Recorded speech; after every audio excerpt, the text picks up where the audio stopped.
The girl by the road. The desert highway stretched for miles. Nothing moved except for the dust blowing across the road. The sky above was red, glowing from the twin suns beginning to set. The world felt empty. Mason drove alone in his giant old truck. He was a human, one of the few who still worked this route between outposts. The truck's engine rumbled low as it rolled over cracked pavement. His eyes were tired. He hadn't seen another soul for hours. Then something strange happened. A shadow moved on the side of the road, just for a second. Small. Fast. At first, Mason thought it was an animal. But as he got closer, his hands tightened on the wheel. It wasn't an animal, it was a girl. She was crawling on the sand, barely moving. Her skin was pale blue, almost glowing under the sunset. Her body looked weak. She wore no shoes, and her clothes were torn like she had been running for days. She was clearly not human. Mason hit the brakes. The truck hissed to a stop. He opened the door and stepped out, boots crunching on gravel. The girl tried to crawl away but didn't get far. Her legs were shaking. "Hey," Mason called out, walking carefully toward her. "I'm not going to hurt you." The alien girl looked up at him with wide silver eyes. Her lips moved but no sound came out. Her whole body was shaking. She looked terrified. More than that, she looked hunted. He crouched down in front of her. "You okay?" he asked again. Slower. She opened her mouth and whispered, "They're coming." Mason's skin went cold. "Who's coming?" he asked. But the girl passed out right there, collapsing into the dirt. He didn't waste time. Gently, he picked her up and carried her to the truck. She was light, too light like she hadn't eaten in days. He placed her in the passenger seat and covered her with his jacket. Her skin was freezing cold. He climbed back into the driver's seat and shut the door. For a few seconds, Mason sat still. The desert was quiet again, but something wasn't right. The air felt heavy. He turned the key. The truck's engine roared back to life. As he started to drive, the girl stirred. Her eyes opened, blinking fast. She tried to sit up but winced in pain. "You're safe now," Mason told her. "I'm taking you somewhere, warm." She looked at him. Her eyes were glassy, filled with fear. She tried to speak again but couldn't form the words. Then the lights on the truck flickered. Mason frowned. "That's new," he muttered. The radio, which had been silent the whole drive, suddenly turned on by itself. Loud static blasted through the speakers, then a strange high-pitched sound came through, like a scream but not human. The alien girl covered her ears and started shaking again. Mason turned the radio off quickly. "What the hell is going on?" Looked in the side mirror and saw movement. In the distance, something tall was standing in the middle of the road. It was hard to see through the blowing sand, but it was there. Then it dropped to all fours and began running toward them. Fast. Mason pressed down on the gas. The truck roared louder as it picked up speed. The tires spun over the dust. He looked back again, but the figure was gone. Not gone. Closer. Now there were two of them. Long limbs, no faces, and the way they moved, like shadows crawling under the sky. The girl in the passenger seat began to cry softly. She curled into a ball, hiding her face in Mason's jacket. Mason didn't understand what was happening. But one thing was clear. He wasn't just giving a stranger a ride. He was now part of something much bigger. He gripped the wheel tighter and looked forward. He had to keep moving. He didn't know who the girl was. He didn't know what those things were. But they were chasing her. And now, they were chasing him too. The truck roared through the desert night. Mason kept his eyes on the road, but his mind was racing. He had picked up a blue-skinned alien girl who could barely speak, and now something was chasing them. Something fast. Something wrong. He looked at the girl beside him. She was sitting with her knees to her chest, her eyes wide and unblinking. Her hands trembled and she kept glancing at the windows like she was expecting something to burst in. "What are they?" he asked softly. "What's after you?" The girl didn't answer. She only whispered one word again. "Hunters." Before, Mason could say anything else. The truck lights flickered again. Then the power cut out. The engine died. The truck rolled forward in silence, coasting slowly until it stopped in the middle of the dark desert. Mason cursed and turned the key. Nothing. The eye. Dashboard was completely dark. Even the emergency lights were gone. Then the temperature dropped. Fast. In seconds, the inside of the truck felt like ice. Mason's breath fogged in front of his face. He rubbed his arms, shivering. What the hell? Then he heard it, a tapping. Soft. Slow. It came from the roof. Tap. Tap. Tap. Mason slowly looked up. The girl was already shaking her head, eyes filled with terror. "Don't move," she whispered. "Don't speak." Mason held his breath. Then came another sound. A dragging noise, like claws sliding across metal. The truck creaked as something heavy shifted its weight on top. Suddenly the radio turned back on. But this time, there was no static. It was laughter, childlike giggling, but broken, twisted. Mason reached under his seat and pulled out a plasma pistol. It was old, rusty, but it worked. He mouthed to the girl, "Stay here." Then slowly he opened the door and stepped out into the freezing desert. The night was pitch black. The twin moons were hidden behind thick clouds. The wind had stopped completely. No sound, no stars, no movement. He aimed the pistol up toward the roof. Nothing was there. Then he heard breathing, right behind him. He spun around. Still nothing. But the air shimmered, like heat waves, but cold. And then a figure appeared, tall, thin, skin black as ash. No face, no eyes, just a wide, jagged mouth that stretched too far across its head. Mason fired. The blast lit up the darkness for 1 second, just long enough for him to see it fully. The creature didn't fall. It vanished. Not ran. Vanished. Like smoke and wind.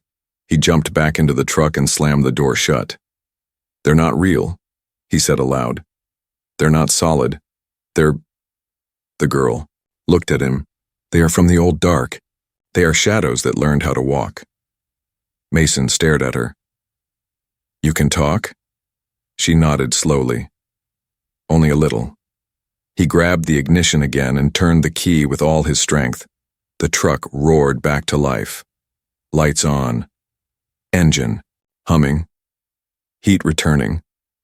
He stepped on the gas, and behind them, in the mirrors, more shapes began to rise from the sand, tall and slow and many, too many. The girl said one more thing as they drove into the night. "If you stop again, they'll take us." The truck drove into the empty lands. Mason had taken a side road, if it could even be called that. It was just cracked rock and dry sand stretching to the horizon. There were no signs, no lights, no life. The map on the dash blinked red. Warning, out of zone. Mason didn't care. He needed to go where those things wouldn't follow. The alien girl sat beside him, eyes fixed on the dark. She hadn't moved or blinked in a long time. He glanced at her. "You got a name?" She didn't speak, so he sighed and said, "All right then, I'll call you Sky, since your eyes look like starlight." She didn't react. The road disappeared under the truck's tires. Now it was just sand and rock. No satellites, no signals, not even the stars above. The sky had turned black, not night black, just black, like someone had erased the sky. The truck beeped. Power drop. Mason cursed. "Don't die on me now." Sky finally spoke. "The dead. Places do that. Eat power, eat light, eat sound." He looked at her. "What are you talking about?" She pointed ahead. There was something in the distance. A building. No, not a building. A station. Old. Rusted. Half buried in the sand. It looked like no one had been there in years. Mason slowed the truck. "Is it safe?" Sky didn't answer. Mason, "Park the truck behind a dune and cut the lights. Stay inside. he told her. Lock the door. She nodded slowly. He grabbed his plasma pistol and a flashlight and stepped out. The air felt wrong again. Too quiet. His boots crunched in the sand as he approached the station.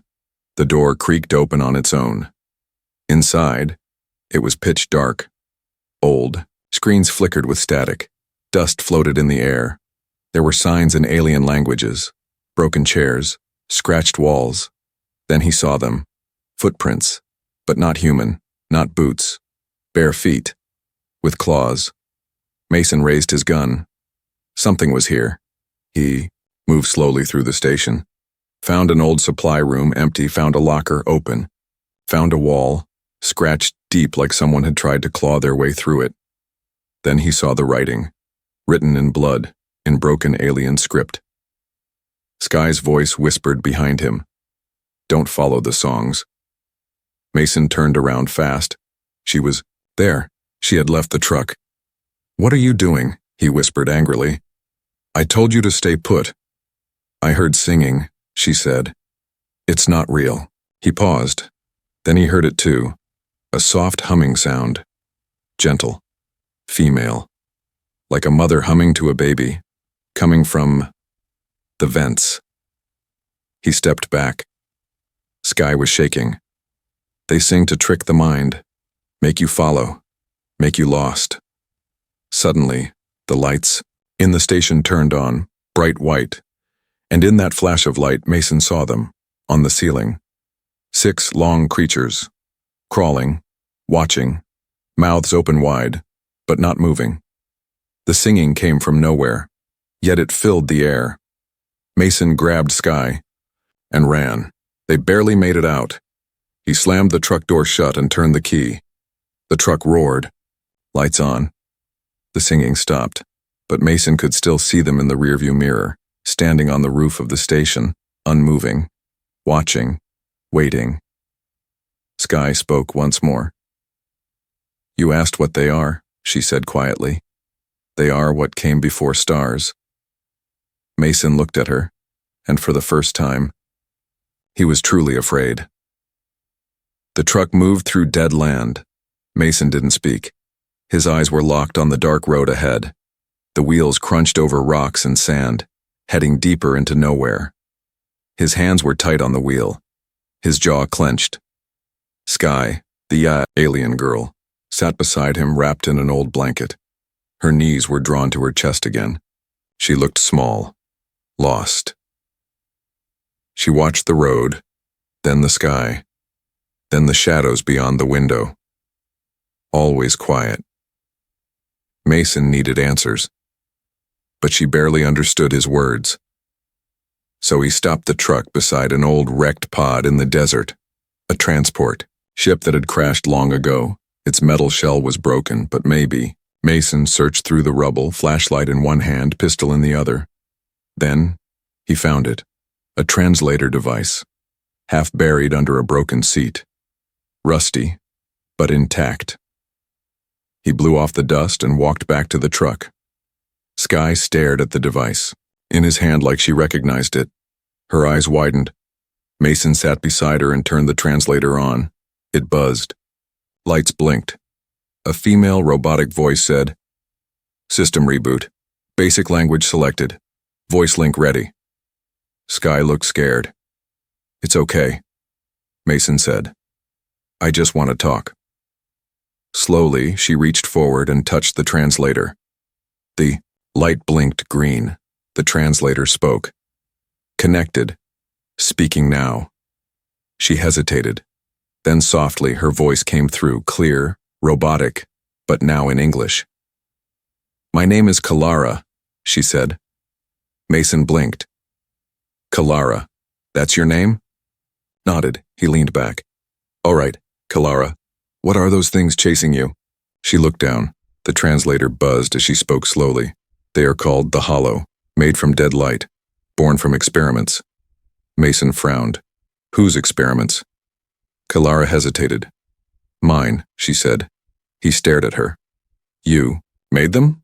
No, not me alone, she said. We were part of a lab my people used for tests they tore into our minds. They said they were building fear weapons, Things that could hunt through memory, kill through thought. Mason swallowed hard. You escaped? She nodded. Only me. Others screamed until silence took them. The truck lights flickered. Again. Outside, a shadow passed across the dunes. Mason grabbed the wheel and started driving again. What do they want now? Me, Kalara said. To find me. To finish what they started. But why are they chasing me now? She looked at him and then said something that made his blood run cold. They know you touched me. The translator buzzed, confused. Meaning unclear. Kalara corrected herself. They smelled you. They tasted your fear when you lifted me into your truck. Now you are marked. Mason slammed the dashboard. Great. Just great. She reached out and gently touched his shoulder. You didn't have to stop for me, she said. He gave a small, bitter laugh. Guess I've always been bad at minding my own business. She didn't smile. That may be what saves both of us. Suddenly, the truck's radio came on again, but this time it wasn't laughter. It was his voice, screaming. Mason froze. The voice on the radio was his own, shouting in terror, begging for help. Help me, no, please don't. He ripped the radio wires out. Silence. His hands shook. Kalara spoke softly. They are inside your thoughts now. Mason turned to her. Can they kill with fear? She looked at him, her eyes full of sorrow. Yes. A faint green light blinked on the dashboard, fuel low. Mason cursed under his breath. They had been driving through the dead lands for hours. The truck's tank was nearly empty. The battery was dropping fast. The hollow were still behind them, maybe. Just out of sight, maybe right beside them in the shadows. He scanned the horizon, then, like a miracle, he saw it. A gas station. Old, rundown, covered in sand and rust.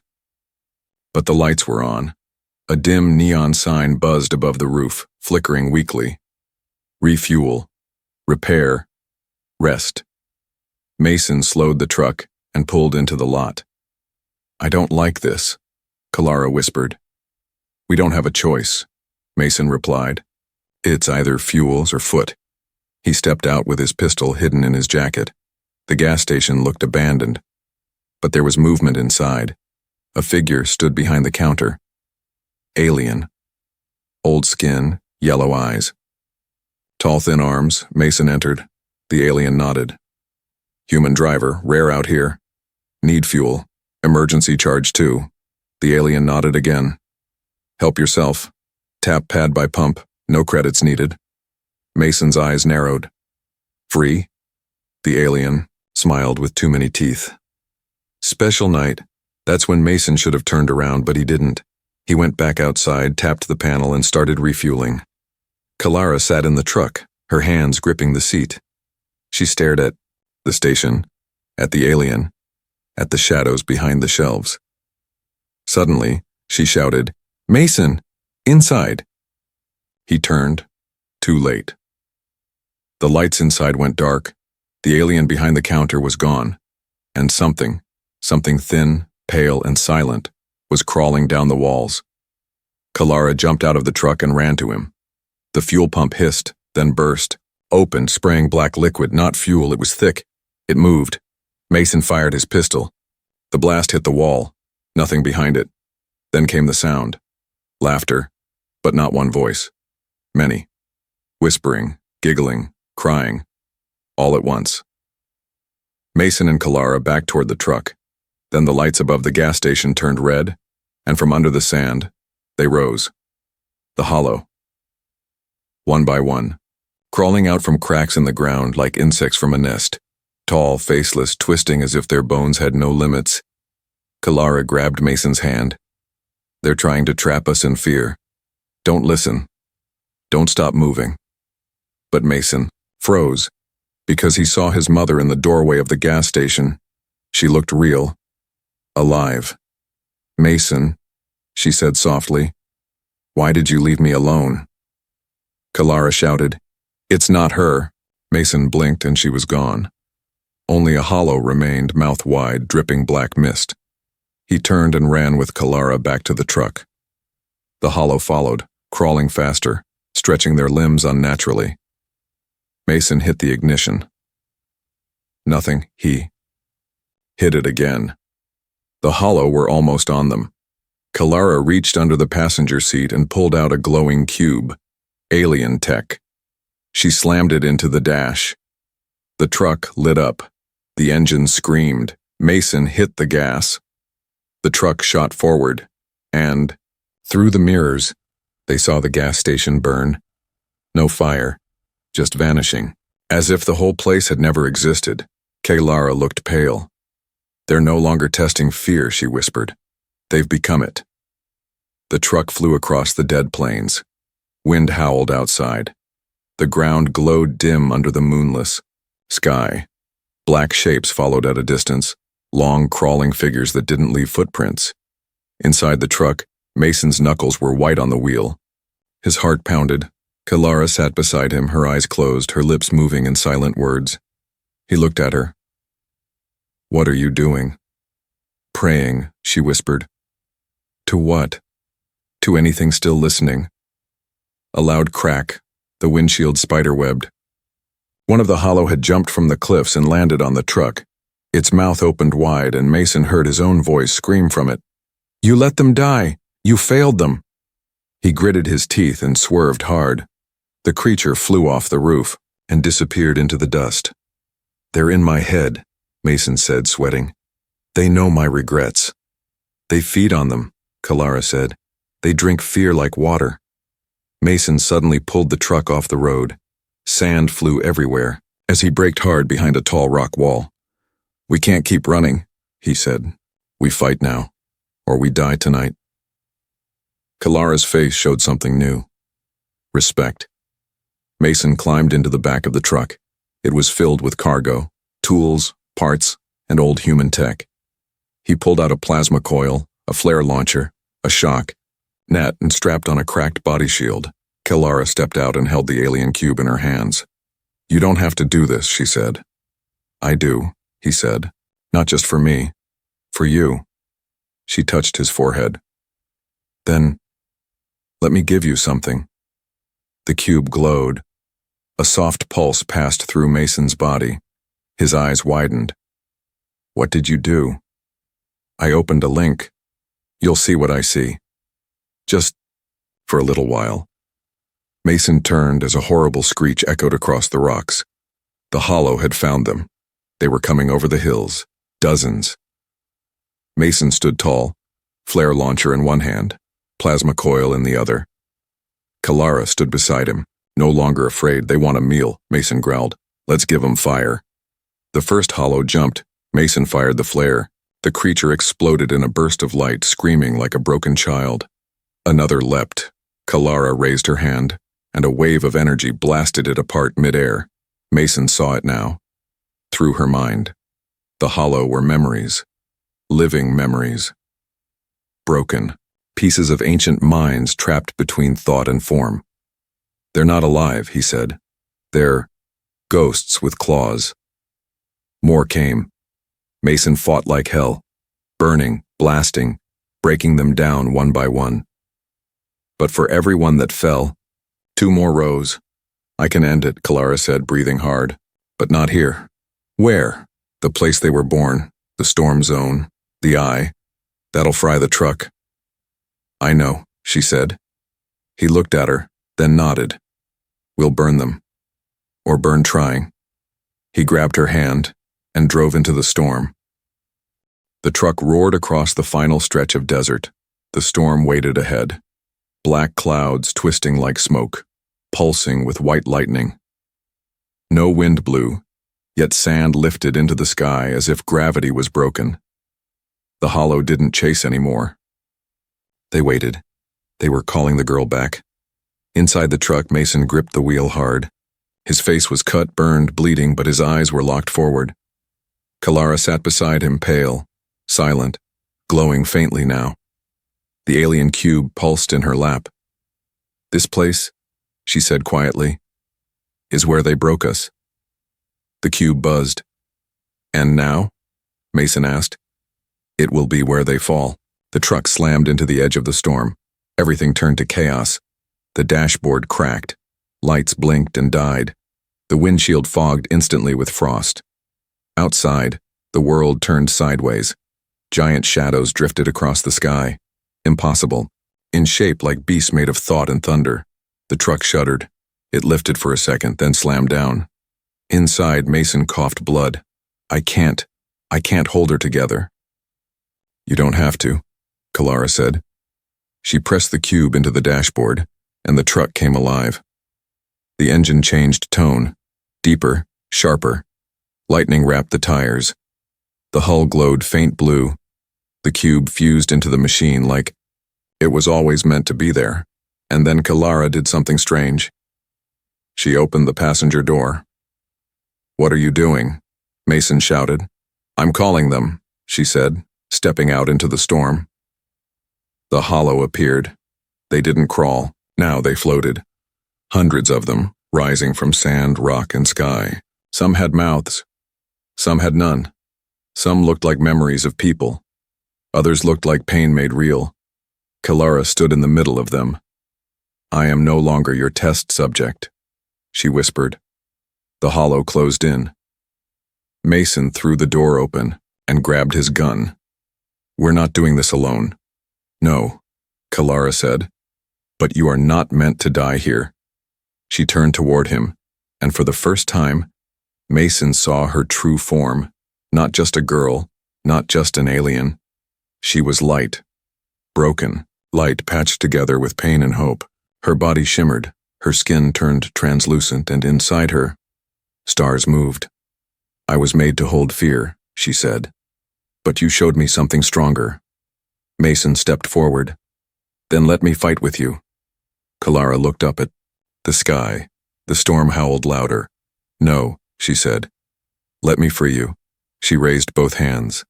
The cube inside the truck began to burn bright white, and then Mason saw it all. Flashes of what had been hidden. Her memories. The lab. The cages. The hollow being born from tortured minds. Her escape. The desert. Him. Him stopping the truck. Him reaching out. Him giving her a name. Kalara. The hollow screamed. Not in rage. In fear. The storm began to fall in, on itself. The sky turned inside out. Thunder cracked, but not from the clouds. From her. Her body lit the desert like a small sun. Mason backed away as the hollow flew at her in waves, trying to crush her, rip her apart, silence her light. But she didn't fall. She stood in the center of it all, burning. The cube exploded, in pure energy. A wave of blue-white light shot through the desert. Every hollow it touched froze, then shattered, piece by piece, thought by thought, memory by memory. Gone.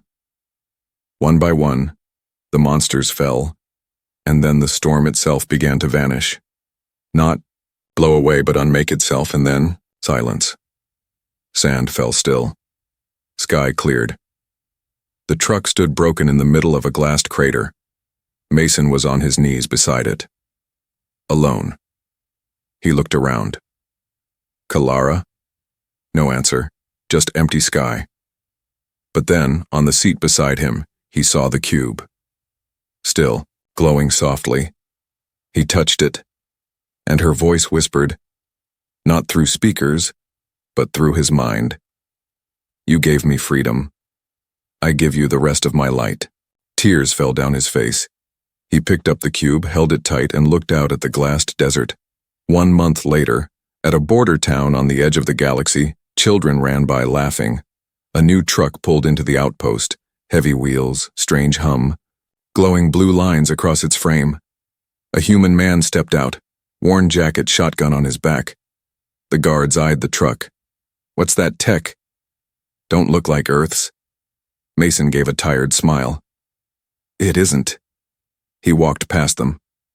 The truck rumbled behind him, alive in a strange way, almost as if it was listening, and far inside its engine, hidden where no human would ever see. The cube pulsed, and a voice hummed softly.